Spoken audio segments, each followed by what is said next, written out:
Ah, Noël, c'est une fête merveilleuse et unique, en étant en famille au chaud, devant la cheminée. Noël est une période spéciale de l'année que tout le monde aime décorer son arbre de Noël, manger une bonne bûche de Noël et offrir des cadeaux. Mais dans cette vidéo, vous allez voir l'envers du joli décor que vous avez l'habitude de voir à la télé. Et vous allez apprendre comment depuis des générations nous avons été tous trompés par les satanistes et francs-maçons en découvrant les origines de Noël. Donc cette vidéo est un complément d'information qu'on ne verrez pas sur les autres vidéos qui parlent de l'origine de Noël et qui sont incomplets. Vous allez voir comment une célébration est aujourd'hui un amalgame de différentes croyances païennes, transformées faussement en religieux, et les masques tombent et la tromperie est dévoilée en restant attentif à toute la vidéo. Donc dans notre voyage dans le temps, nous allons découvrir l'origine de Noël à Babylone pour continuer en Italie. Dans la vidéo suivante, nous irons faire un détour dans le nord de l'Europe, ensuite nous irons au Benelux et l'Allemagne, et nous terminerons notre périple aux États-Unis. J'espère que vous êtes bien assis, car ici commence notre voyage. Accrochez-vous bien. Ce qui est surprenant, c'est que l'origine de Noël n'est pas chrétienne mais païenne. Jésus n'était pas encore né, il faut remonter à l'époque de la satanique Babylone, en 2600 ans avant Jésus-Christ. Le prophète Noé avait parmi ses enfants un garçon appelé Cam ou Caïn, ou en anglais Cain, comme les frites McCain, qui se maria avec Sémiramis et eurent un enfant, Nemrod. Donc Nemrod tua son père, Cam, et se maria avec sa mère Sémiramis. Nemrod était le roi dictateur de l'époque, et on dit qu'il avait la taille d'un géant qui se croyait pour Dieu, en voulant gouverner le monde entier. C'est aussi le constructeur de la tour de Babel. Nemrod fut assassiné par l'un de ses oncles, prénommé Sem, et la charlatane de Sémiramis fit croire à son peuple que Nemrod était réincarné en soleil.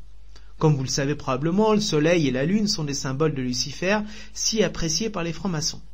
Donc voici les différents noms de Nemrod. Donc vous pouvez le retrouver sous le nom de Arès, Bacchus, Dionysos, Eros, Hermès, Poséidon, Chronos, Zeus, Abri, Samache, Cupidon, Saint-Valentin, Vulcain, Mercure, Vénus, Mars, Neptune, Jupiter, Saturne, Pluton, Lupercus, Marduk, Nebo, Cronus, Odin, Wadan, Osiris, Tammuz, Elbar, Moloch, Baal, Bel, Bélus, Atlas, Dagon. Donc cela ne vous choque pas de vous avoir cité pratiquement toutes les planètes du système solaire?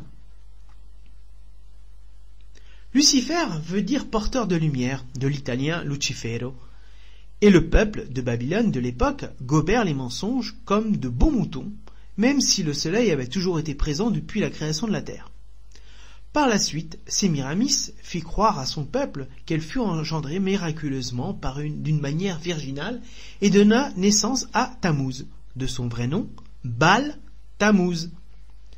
Cela aurait fait mauvais genre qu'une déesse mortelle, qui prétend être immortelle à Babylone, se fasse défoncer par quelqu'un de son entourage, et elle continua ses mensonges en faisant croire à son fils bâtard, Tammuz, d'être la réincarnation de Nemrod.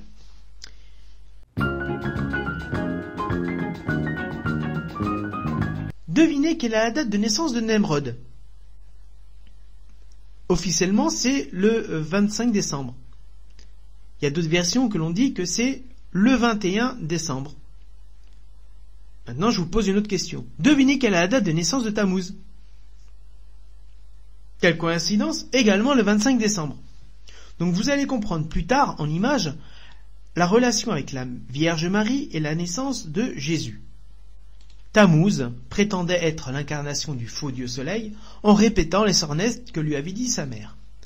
Tammuz meurt lors d'une partie de chasse et tombe sur un tronc pourri, et le tronc donnera naissance à un pin qui deviendra le symbole de Nimrod. Donc je souhaite maintenant attirer votre attention sur Sémiramis. Donc voici les autres représentations de Sémiramis, qui est la statue de la liberté, portant une torche comme Lucifer, et sa couronne représente la bête à 10 cornes de l'Apocalypse. Mais c'est aussi le symbole de la justice en France. Donc les autres noms de Sémiramis dans les autres cultus est Diana, Ashtar, Sémira ou Samira, Samarides, Artémise, Isis, comme les terroristes de Daesh, pilotés et financés en partie par la CIA. Donc j'attire votre attention sur le sceau de la justice française, et l'on comprend qu'en France, il y a deux poids et deux mesures envers le peuple d'un côté, qui écope de lourdes peines, et de l'autre côté, les satanistes francs-maçons infiltrés dans l'administration française et les politiques, et sont intouchables, qui reçoivent des peines dérisoires. Donc c'est à cette époque de la fin de Sémiramis que la mode était lancée d'avoir un pain décoré avec des pommes rouges, donc c'est le symbole du péché originel d'Adam et Ève, et dans d'autres parties du monde, on mettait des cerises. Donc la coutume était également d'offrir des cadeaux. Depuis, avec le temps, les Romains importèrent cette tradition en Italie, qui était à la même époque les Saturnales, qui en plus des échanges de cadeaux, les Saturnales étaient des orgies durant 7 jours, du 17 au 25 décembre. Donc les Saturnales étaient célébrées lorsque le soleil était au plus bas dans le ciel, et par conséquent, les jours devenaient plus longs. Donc cela symbolisait par la suite la croissance. Pendant ce temps, le faux dieu Saturne était honoré, le soi-disant dieu du soleil et du feu. Il était aussi lié à l'agriculture, car les cultures avaient besoin du soleil pour pouvoir être semées et pour pousser. Également en Italie, il y avait en parallèle, pour l'autre religion officielle, du faux dieu Mitra, qui est la divinité iranienne du soleil, lors de la fête de Brumalia du 24 novembre au 25 décembre. Les satanistes experts en déguisement et occultation avaient le don de changer les cultes en changeant les noms. Donc Mitra devient Apollo, Hélios, qui sont les mêmes personnes que Satan et le diable. Donc vous reconnaissez le bonnet de Schtroumpf, le bonnet phrygien, identique à Marianne, donc le symbole de la France, qui est également la fille de Satan. Voici un extrait qui va vous intéresser. Donc c'est une personne arabe, déguisée en musulmane, qui dévoile ainsi les secrets de la franc-maçonnerie, car elle-même est franc-maçonne.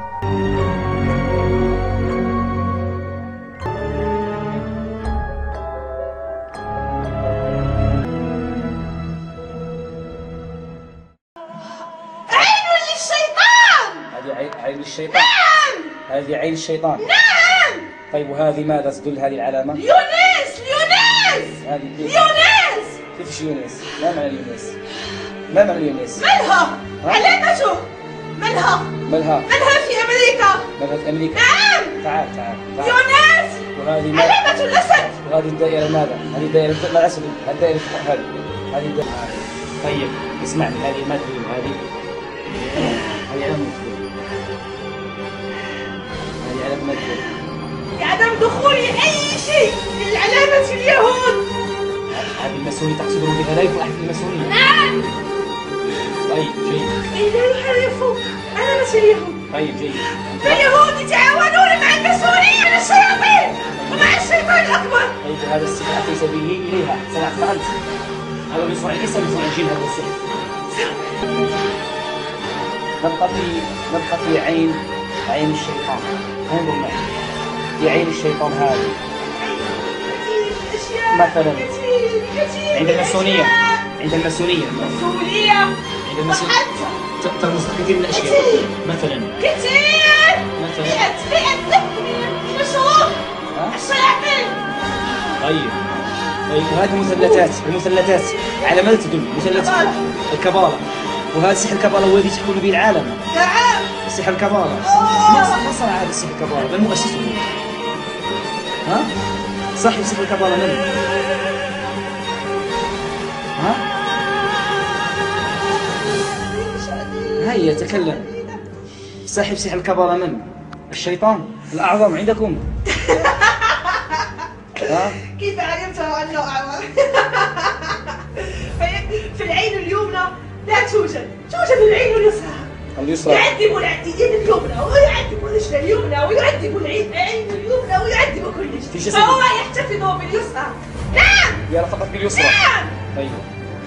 طيب قلت هذه مثلثات لسحر الكبارة، وقلت أن هذه العين للشيطان. فهو لا يجوز أن نعرف شيء. كما قال النبي صلى الله عليه وسلم. سبحان الله، هذا أخبرني النبي صلى الله عليه وسلم. سبحان الله. الشيطان لا يقصد أن يلعن فقط ليسرى. طيب جيد. عنده يد كبرى يدعو كثيرا. طيب حتى هي شيطان. طيب تعال معي. عرفنا هذا السحر هذا. طيب هذا يعني فيه مثلثات، فيه صليب، فيه عينان. هذا قلت ان الشيطان عنده عين واحده، هذا فيه عينان. عين الشيطان وعين ابن سينا. عين ابن سينا. طيب هذا السحر. وهذا السحر الذي فيه حلقان. السلام عليكم. يا اخي هذه نشوف ابوها. هذه تخيل الشيطان. طيب قولوا السلام عليكم. تكلمون وتصلون من غير طريقه. طيب هذه الشجرة على ماذا تدل هذه الشجرة؟ هذه ماذا تعني؟ ماذا تعني؟ انتقام.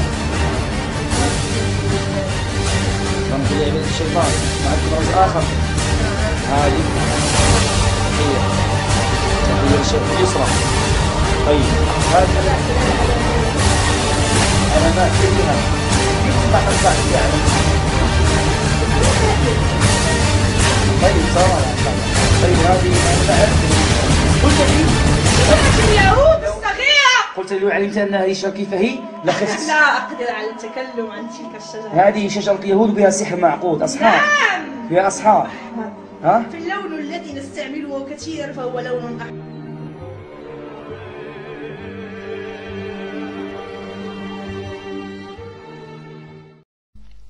Il faut savoir que durant 300 ans, les chrétiens ne fêtèrent pas la naissance de Jésus, mais entre-temps, les satanistes infiltrèrent l'église de Rome, qui commençait peu à peu à prendre de l'importance, et c'est en l'an 325 de notre ère que l'empereur païen Constantin Ier fit un tour de passe-passe marketing satanique avec les religieux chrétiens, en décidant d'un commun accord la naissance de Jésus en hiver, sachant que les textes bibliques nous donnent la piste que c'est plutôt au printemps.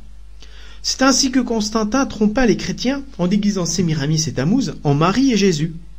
Donc cela leur permettait de continuer à faire leur culte sataniste en adoration au dieu soleil, au faux dieu soleil. C'est quelque temps après que les leaders religieux chrétiens, infiltrés par les satanistes, vont introduire le culte solaire satanique sur l'image de Jésus et de Marie, et par la suite sur les saints. Donc c'est la raison pour laquelle Dieu refuse les icônes pour l'une de ces raisons. Donc je vous rappelle ce que dit la Sainte Bible dans Deutéronome chapitre 5 verset 8. Deutéronome chapitre 5. Tu ne te feras point d'image taillée, de représentation quelconque des choses qui sont en haut dans les cieux, qui sont en bas sur la terre, et qui sont dans les eaux plus bas que la terre. Tu ne te prosterneras point devant elles, et tu ne les serviras point. Car moi, l'Éternel, ton Dieu, je suis un Dieu jaloux, qui punit l'iniquité des pères sur les enfants jusqu'à la 3e et à la 4e génération de ceux qui me haïssent. Dans le Saint-Coran, comme vous le savez, est indiqué une formule similaire de ne pas faire d'idolâtrie. Dieu savait que les personnes qui prieraient les icônes chrétiennes avec le disque solaire, symbole de Satan, cette énergie ne lui arriverait pas, mais arriverait à Satan pour le rendre encore plus fort, et le pire, les prières n'arriveraient pas à destination. Donc cela s'appelle du vol énergétique.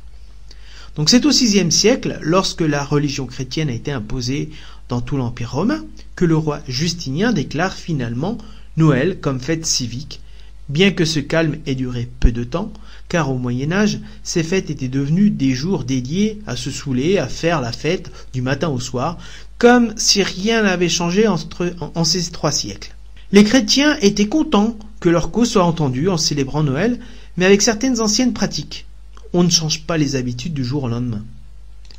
Voilà, c'est déjà la première partie.